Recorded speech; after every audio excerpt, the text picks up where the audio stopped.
Ravi de vous retrouver pour une nouvelle émission de marché. Soyez toutes et tous les bienvenus. Et aujourd'hui, on va notamment parler du gold qui, comme vous pouvez le voir sur ce post sur X, eh bien, a tout simplement retesté son ATH de 2025. On rentrera bien évidemment plus en détail directement sur TradingView, mais il y a énormément d'actualités à avoir en tête. Il s'est passé pas mal de choses ces dernières heures et d'ailleurs, je les ai en tout cas, les éléments principaux que j'ai identifiés, je les ai partagés sur X. Donc, n'hésitez pas à me rejoindre hein, sur Twitter, enfin, anciennement Twitter.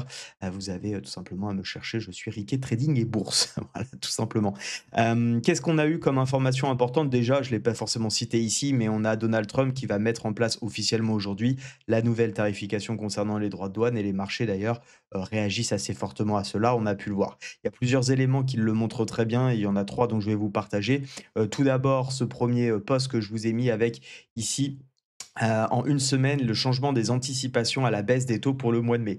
Vous le savez, vous avez la possibilité sur le CME Market de voir les prévisions, prédictions concernant, la baisse des taux et le marché, c'est clairement, enfin espère très clairement avoir une baisse des taux du côté de Jérôme Powell et de la Fed. Parce qu'on peut le voir ici, il y a une semaine, il y a encore que 10 qui estimaient, en tout cas pensaient que la Fed allait baisser ses taux et désormais aujourd'hui, on est à 55, donc ce qui montre bien et la nervosité qu'on peut avoir sur les marchés et le changement en tout cas de cap qui a été pris de ce point de vue-là.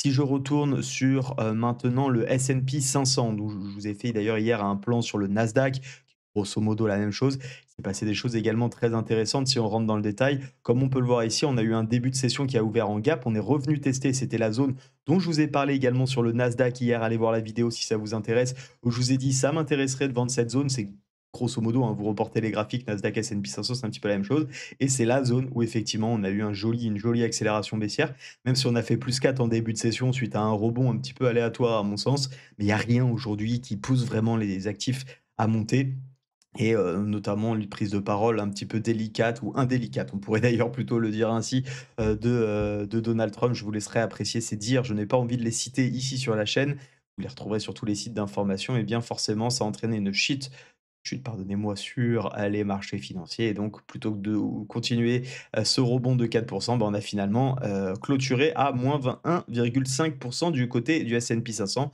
-19 depuis, le début de l'année. Et puis la dernière chose que je souhaitais vous montrer, c'est le VIX. Le VIX est un indicateur de volatilité qui permet de mesurer un petit peu la nervosité également des marchés et chose intéressante à observer ici, je suis sur une vue mensuelle, hein, pour votre information de ce côté-là.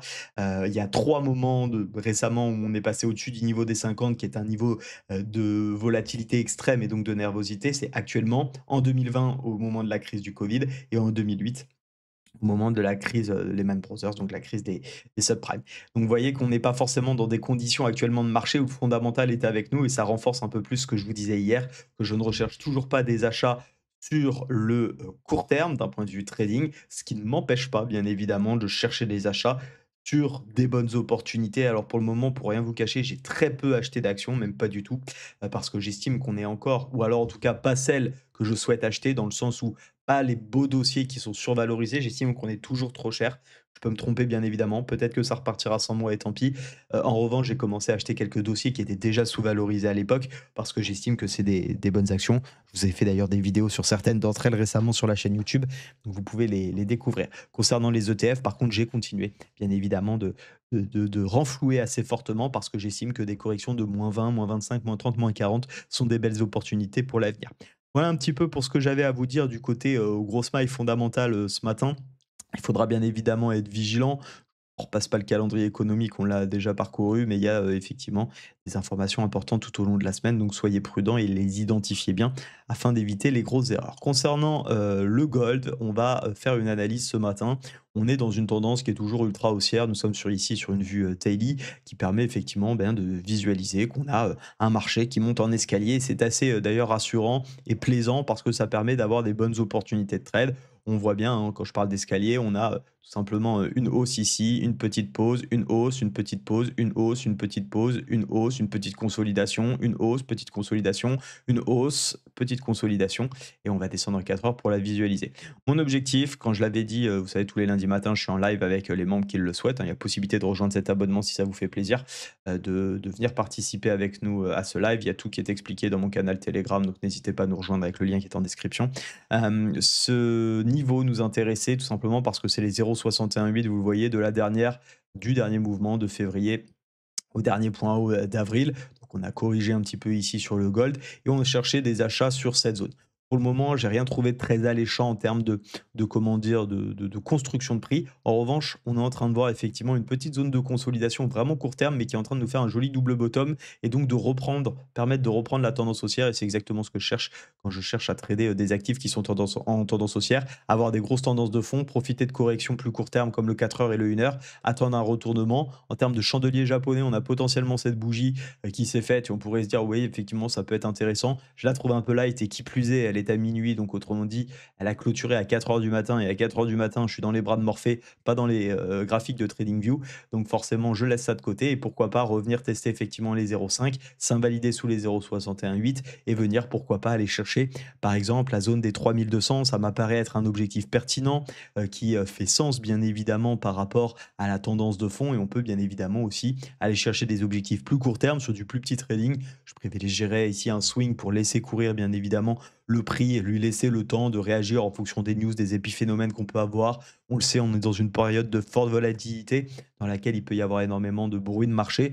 Pour moi, c'est plus intéressant ici de venir le prendre en swing, mais ça peut très bien se travailler en day trading. Deux niveaux, en tout cas, qui peuvent effectivement permettre enfin, qui peuvent causer souci en tout cas obstacle. On a le premier niveau ici sur les 3070, on le voit, hein, c'était la petite résistance qui avait servi d'ailleurs d'ATH, enfin en tout cas de résistance d'ATH, avant qu'elle soit retestée. Ici, on le voit, cassure pullbacké avant de partir plus bas et d'aller rechercher donc l'ancienne ATH de 2025. Et puis on aura également ce niveau qui avait remis en question légèrement la tendance court terme, hein, j'entends bien, et d'ailleurs qui avait été également appuyé, je me permets de vous la souligner, mais par une très jolie divergence haussière qui s'était mise en place et d'ailleurs qui a très bien fonctionné.